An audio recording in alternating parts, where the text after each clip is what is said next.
You were at the White House today. Can you tell us what you were doing there, who you were speaking to? We had lunch with JD and some of our colleagues, and we talked about Rwanda and Congo a lot, trying to make sure we keep that peace still on track. JD and the President, Marco, I was there. This is a major accomplishment, and Vice President Vance has really done a good job staying on top of this. And we're talking about, how can we move forward on health care? There's some bipartisan proposals being floated. I was in a meeting a couple of days ago, and I'm somewhat encouraged. I think there's a deal to be had here that would, prevent sticker shock for people, but also would address why it goes up so much so often, the fraud, empowering people. So we talked about that. Did the Vice President express openness to the potential of extending subsidies with some reforms? Well, I'm open to transitioning. I'm not going to extend this program in perpetuity. It has to be reformed, and we have to take some of the money that insurance companies receive, which is all of it now, and empower people to create consumerism. But the practical aspect is that HSAs would be hard to set up in a year. So I am definitely for a 2-year fix that would transition this program in a better spot. Do you get the sense that the White House would be willing to back something at the very end of December, or is this looking more like a 2026 issue? I think we're, to be honest with you, details matter. That, they'll probably be early next year before we can iron it out. But, I went to the meeting on healthcare because, when I was 21, my mom died. When I was 22, my dad died. But we had a restaurant, bar, pool room. We were underinsured. My parents had insurance, but it didn't cover the cost of the cancer. And pretty well wiped us out, and I paid those bills for a long time down at the airport. So this idea of providing affordable insurance, sustainable, affordable insurance matters to me, and I may be wrong, but I think there's a deal to be had here. What do you expect the president to speak about tonight? What do you want to focus on in his address to the nation? Two things. I think it's okay to talk about the problems that he inherited. So when you have 10 or 12, 20, whatever the number is, illegal immigrants come in a 4-year period, you'll never convince me that doesn't affect housing.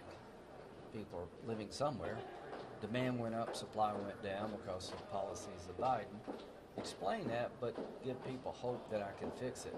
So I think it's okay to identify the problems that were a result of bad Biden policy, but you also got to show that the best is yet to come, and explain to people that we're on the right trajectory when it comes to inflation. We're not where we want to be, but explain to people, how can I make the cost of housing lower? What can we do? Healthcare. That's what I'm looking for, is identifying problems and providing solutions. It sounds like the 3-year extension and the discharge petition in the House is dead on arrival in the Senate. But I'm wondering, does the fact that this discharge petition is going through, that the House is going to take a vote, does that add momentum to the Senate getting work done on a bipartisan I hope product? it does. I mean, it's sort of a political decision by the 20. I mean, the politics of healthcare need to be focused on better outcomes.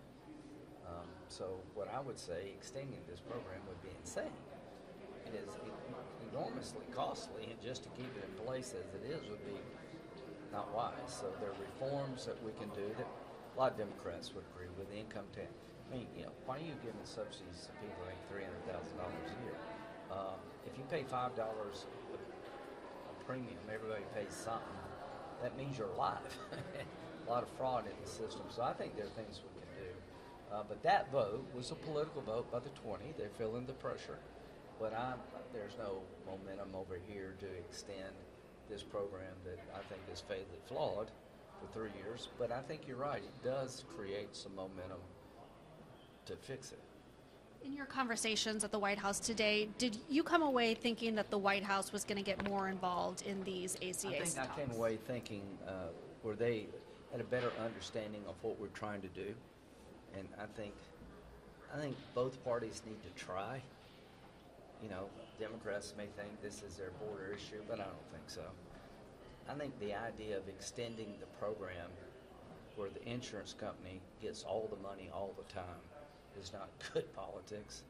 I think the idea of letting the program go for people that make over $300,000 is probably not good politics. There's some things about letting it expire that are not good politics for us.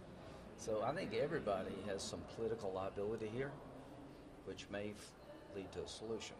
But I don't think it's in our interest not to try. And quite frankly, I don't think it's in their interest not to try. Now, whether they'll get there, I don't know. Do you think the White House will get more involved, come to Capitol Hill for negotiations? We'll see how they go. But I think people at the White House were very interested in the ideas we're presenting. And you need to ask them, but I'm hoping that the White House, the Senate, and the House, but the White House and the Senate really, if we can pass a bill out of the Senate that gets 70 votes, I think it really helps get it through the House. So we'll see where the negotiations go, but I think it's incumbent upon us to present a plan to the White House that's bipartisan, that would address the problems we've all talked about, and then they can make a decision as to what they want to support or not. But if we did have a bipartisan plan, I think there'd be interest in the White House to try to get a solution. Do you think Collins Moreno is the best bet right now? With changes.